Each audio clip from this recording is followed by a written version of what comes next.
Right, shalom, shalom, brothers and sisters. All praise to Abba Yah and Son Yahusha. All praise, honor, and glory to Yahuwah. I'm going to dive into a part 2 of this. It is Sound the Alarm, part 2. Which festival are you honoring? So in the previous video, if you remembered, I was going into the scripture and letting the scripture be the standard on how Easter is found one time in the scriptures. But the Easter that was referred to in the scriptures in Acts chapter 12 verse 4 in the KJV was referring to the Passover. So what I was establishing in the video before, let me give you a little bit of a summary on how they were honoring the appointed times mentioned in Leviticus 23. Let me say that again, that the Hebrew people, which these are Hebrew people, meaning that Gentiles as well who were grafted in to Yisrael, that's Jacob, the 12 tribes of Israel, were honoring the festivals that are mentioned in Leviticus 23, namely Passover and the Feast of Unleavened Bread, which is mentioned in Leviticus chapter 23, verse 5 through 6. You can read that on your own time. I would encourage you to read that on your own time. Take a look at it. Now, notice I entitled the first video, part 1, Sound the Alarm. What festival are you honoring? See, there is a bit of a misunderstanding when people see the translation in the KJV. In in Acts chapter 12, verse 4, they see that it says Easter. They think that it's referring to the festival Easter. But what does the scripture tell us about practicing the traditions of men? We have to ask ourselves, is this idea supported in the scripture? Is Easter a festival we're supposed to be celebrating? I'm going to go to Colossians chapter 2. And I'm going to read something to you, an amazing statement that Paul the Apostle Now I mentioned in the other video also that the apostles, Peter, Paul, and James, were honoring the festivals that were mentioned in Leviticus 23, the appointed festivals.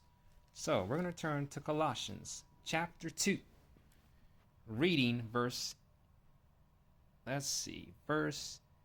8. Starting from verse 8, it reads, "See to it that no one makes a prey of you through philosophy and empty deceit, according to the tradition of men, according to the elementary matters of the world, and not according to Messiah." I'm reading from the scripture book. So now, Paul is reminding the believers that do not let anyone deceive you. Do not let anyone, I like the KJV because I love the translation in it. Now in the KJV, it tells you in Colossians, I'm not going to spend too much time, in the book of Colossians, it says the same thing. It's just translated differently. As soon as I can get there. Where is it? Colossians, Philippians, Colossians. I do like that translator better. Not to say I don't like the scripture book, but look here. In the KJV, it says in Colossians 2 and 8, it says, "Beware lest any man spoil you through philosophy and vain deceit, after the tradition of men, after the rudiments of the world, and not after Messiah." So what is this saying? We're going to go to another scripture. So clearly you see Apostle Paul saying, who were keeping the appointed festivals, just as Peter, John, and James were, the appointed times in Leviticus 23. I have to still emphasize that. He's telling you, keep doing what you're doing. Keep celebrating and honoring the Most High Yah's appointed times and festivals. Don't be made prey. Don't be led astray through philosophy and vain deceit and empty deceit according to the traditions of men. Now, but what we notice is that Yahusha, even in his time, mentioned and told us clearly in the scriptures not to practice the traditions of men. And this Easter is one of the traditions. Now, let's turn to Matthew, or Book of Matthew, chapter 15, reading from verse, get there. Oh man, let me turn it down. Okay. So, starting from the first verse, it says, Then there came to Yahusha scribes and Pharisees from Jerusalem, saying, Why do your taught ones, pay attention, why do your taught ones transgress the tradition of the elders? So we clearly see that the Pharisees are practicing the traditions of men. It is also mentioned in Mark chapter 7, verse 5. He says, For they do not wash their hands when they ate bread. Just to give you a little summary on what the Pharisees, what the practices of the Talmud was. A little bit on the Talmud is that they were told to wash their hands after they ate.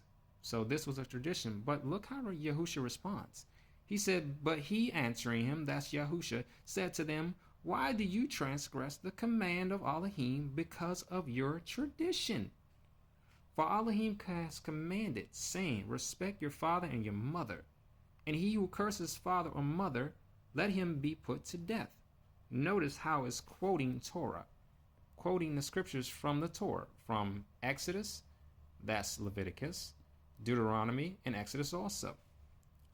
But you say, whoever says to his father or mother, whatever profits you might have received from me has been dedicated. It is certainly released from respecting his father or mother. So you have nullified the commandment of Elohim by your tradition, meaning that you have nullified by putting tradition over Yahuwah's word, over truth. Now, are there examples in the Torah that teaches about not to follow the traditions of men or other practices? Yes, it does. Go to Deuteronomy chapter 12 and read verse 29 through 32. 29 through 32.